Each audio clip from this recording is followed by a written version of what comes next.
It's been almost 2 months the country is on a full lockdown. As a result, the economic wheel of the country has slowed down. It is the economically weaker section and the low-income group people who are badly affected. Although everyone is affected in some or the other way, however, people belonging to these two categories of socio-economic strata are more vulnerable. In this video, we will understand the economic impacts of migrant workers. So what is the meaning of the word migration? Migration means a movement of anything from one place to another. But here we are talking about human migration. The next question is, how do we know who are migrating? So the Government of India collects this data through census, which is done for every 10 years. The way government takes a note of migrants is by looking at the person's current place of residence. If it is anywhere other than their last residence, that's how migrants are counted. Today there are other ways to know about migrants, example from your employer or any other utilities or services that you are availing, which requires your ID proof. That's how the government can easily figure out whether you are a migrant or not. But primarily it is through the census data that the government gets to know about the migrants. Now at the lowest level of presentation, migration can be seen from 4 angles. They are intra-district, inter-district, interstate, and from abroad. As I've told you in the beginning, in this video we are dealing with the domestic migrants. We are going to skip the 4th angle. Intra-district migration means movement going on within a single district. Each district includes at least 1 or 2 cities, or a few smaller towns and dozens of villages. So any movement within cities, villages and towns within a district is called intra-district migration. The second one is inter-district migration, which means movement between 2 or more districts. You know that within a state there are many districts. Every district has its own benefit and disadvantages, which has a tremendous effect on human migration. And the third one is interstate migration, means movement between 2 or more states. For example, people migrate from Uttar Pradesh to Maharashtra is an example of interstate migration. Now the next question is, why people migrate? The answer to this question is broadly categorized in the name of push factor and pull factor. People migrate from one place to another only if they find value in it. Now this value can be in any form. Now what is push factor? By the name you can easily figure out these are causes or situations that make people to leave a particular place. And those push factors can be poverty, unemployment, high population pressure on the land, lack of basic infrastructural facilities like healthcare, education, etc. Apart from these factors, natural disasters such as flood, drought, cyclonic storms, earthquake, tsunami, wars and local conflicts are also some of the reasons behind push factors. Coming to the pull factor, these are causes or situations that attracts people from different places. Basically the opposite of push factor.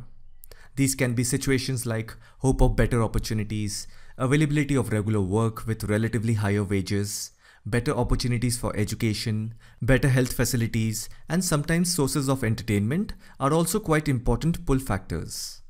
Now that you have understood the reasons behind migration, it's time to understand different streams of migration. What it means is in how many forms people are migrating within our country. Just to remind you again, in this video I am specifically talking about domestic or internal migration of India and not international migration. That means whatever I'm going to talk, please keep the context of India in mind. So there are 4 streams that have been identified under internal migration, and they are rural to rural, rural to urban, urban to urban, and urban to rural. Now I want you to connect these 4 streams with intra-district migration, inter-district migration, and interstate migration.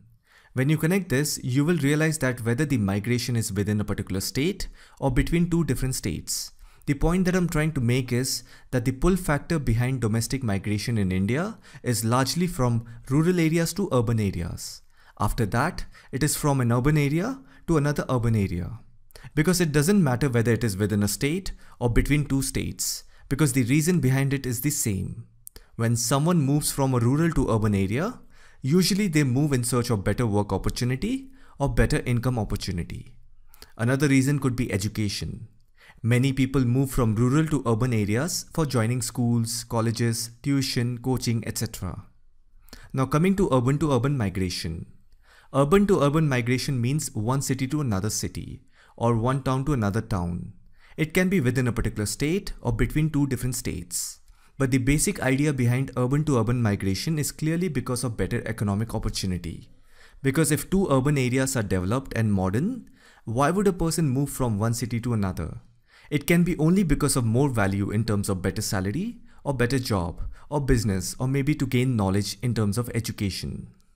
Now what we need to do is look at the economic division of our society. It is divided into 4 parts: high income group, middle income group, low income group, and economically weaker section. In fact, the government uses this classification for various housing schemes. One thing that you need to understand is that a migrant can belong to all of these 4 groups. In other words, what I'm trying to say is, to earn money, anyone, no matter what their socio-economic background is, anyone can go to any place to avail a better opportunity. In fact, it is part of our individual's fundamental right. So everyone has the right to move anywhere for a better life opportunity. Although there are many reasons behind migration, and we have covered all of that while I was explaining the pull and push factors, but in this video we are going to focus on domestic migrant workers. So who is considered as a migrant worker? Any person who migrates from one country or one place to another, mainly due to employment or any kind of work. But to be more specific in this video, I am talking about the domestic migrant workers, meaning the people who migrate within the country in search of work. Keeping that in mind, when we say within the country, that means we are referring to intra-district, inter-district, and interstate migration. Because people migrate in all of these formats. There are migration within a particular state and also between two states. If it is within a state, it will be either intra-district or inter-district migration. People do migrate from one district to another, or within a district from one town to another, for job, better salary, education, marriage, etc. If you see, during lockdown, workers who migrated within a particular state were not as much affected as those workers who belong to other states. I'm not saying they had an easy way or something. Of course, everyone who is a migrant worker is affected in some or the other way. What I mean is that when the lockdown was announced, all the state borders were sealed. However, the people who came from different district or town within a state still had time to return to their home place. But if you look at the workers who came from different state, had no time or any way to go back to their home state. Because the state highways were sealed, there was no transportation. Buses, trains and flights were suspended immediately. That is how I'm concluding that the workers who migrated from different states are more vulnerable compared to local ones. Hence, in this video, we're going to look at interstate migration. By now, you clearly know what interstate migration means. It is the movement of people from one state to another in search of work, employment or job. If you look at the high income group people, they usually migrate from tier 1 city to another tier 1 city. For example, from Delhi to Maharashtra or from Hyderabad to Bengaluru. Some even migrate from tier 2 and tier 3 cities to tier 1 city. For example, from Lucknow to Delhi or from Ambala to Chandigarh. Because there is more money in tier 1 cities when compared to tier 2 and tier 3 cities. Plus, tier 1 cities are also called high cost cities. And tier 2 and tier 3 cities are low cost cities. So if you're someone who's from a tier 2 or tier 3 city, but you're working in a tier 1 city, then the amount of money that you will earn, let's say you are very good in savings, then in your hometown, you will be considered as a high income group individual. Because that is the whole point behind migration. You move to another place where you get more value compared to your present place. So this movement of high income group people from one state city to another state city is an urban to urban migration. These roughly include people who earn at least 10 lakhs or more in a year as a high skilled salaried individual or some business owners. Again, I would like to say that these are rough estimations. Please don't get caught up in the figures. This is just for observational understanding purpose. Now coming to the middle income group people. A large proportion of the middle income group migrant workers are salaried employees who are working in an urban area of a different state, but they come from both rural as well as urban background. In fact, a considerable segment of the Indian middle income group people resides in rural areas. But either way, majority of them have to work in an urban environment because that's where the money is. That means the middle income group people consist of people who migrate from both rural to urban area and urban to urban area, that is from tier 2 and tier 3 cities to tier 1 city. If I have to give an example, a person migrating from a village area of Muzaffarnagar district in Uttar Pradesh to an urban city like Delhi or Chandigarh. This is an example of rural to urban migration. Another example is a person migrating from the city of Ambala in Haryana to Ludhiana, which is a city in Punjab. So this is an example of urban to urban migration. Coming to the low income group people. Now this category includes people who migrate from both rural to urban area and urban to urban area. That is from tier 2 and tier 3 cities to tier 1 city. In other words, you will find low income group people in big companies and factories of tier 1 city of an urban area. And then you will also find low income group people in smaller towns and cities like tier 2 and tier 3. And people in this category are both from rural areas and urban areas. An example would be a person working in a manufacturing plant in Ludhiana, which is a city in Punjab. And that person originates from a village in Uttar Pradesh. So this is an example of rural to urban migration. Similarly, if a person is working in a manufacturing plant or a company in Ludhiana, which is a city in Punjab, and that person originates from a city of another state or union territory like Delhi, Lucknow or Dehradun, which are tier 1 and tier 2 cities, this is an example of urban to urban migration. Of course, it is hard for them, but they are still living in a different city of a different state, despite making less money and barely making it through. Their pull factors could be a combination of work, money and other source of entertainment and facility. That is how low income group people come from both rural as well as urban areas. And finally, we have the economically weaker sections. People in this category are largely, very close to 100%, come from rural areas to urban areas. Because if you live in a city and you're not financially strong, I don't think there is any reason for you to shift to another city of a different state, because you will not be able to afford. That is where my assumption is that very close to 100% come from the rural areas to urban areas. Because as I said, tier 1, tier 2 and tier 3 cities are high cost places. But these high cost places need cheap labor. And the demand for cheap labor to big cities is supplied from rural areas. A good example is daily laborers from villages or small towns of Uttar Pradesh, Bihar, Jharkhand, Odisha, Madhya Pradesh and West Bengal move to big cities like Delhi, Chandigarh, Mumbai, Bengaluru, Hyderabad in search of work. These also include daily wage laborers, casual workers, seasonal workers, home workers, street vendors, etc. In other words, they are barely making it through each day. Now, if we look at this flow chart, we can easily see that in how many forms the migrant workers belonging to different income groups migrate from one state to another. In the moment of crisis, for example, right now during this lockdown, although everything is shut for everyone, the middle income group and the high income group, they are somehow surviving on their savings, full salary or partial salary. Plus, majority of the high income group and middle income group migrant workers have a sought out accommodation in the state where they are working. So they are not facing the problem of returning back to their home place. Of course, there are few who must have gone back because they have lost their jobs, or maybe they are stuck at their home place before the lockdown started. So it is the low income group and the economically weaker section who are affected majorly by this lockdown. And that includes migrants who are from both rural to urban area and urban to urban area. But the majority of the migrant workers from these two groups are actually from the rural areas. This mostly include daily wage laborers, casual workers, seasonal workers, home workers, street vendors, etc. Due to lockdown, they are not able to earn money in these high-cost big cities, nor they are able to go back to their villages, because all kinds of long-distance transportations are shut.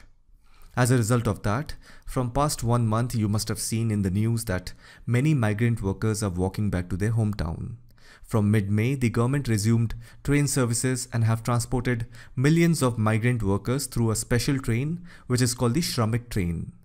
These migrant workers belong to Uttar Pradesh, Bihar, Jharkhand, Odisha, Madhya Pradesh and West Bengal. Now that they have been sent back to their home place, so their place of origin is called the source region.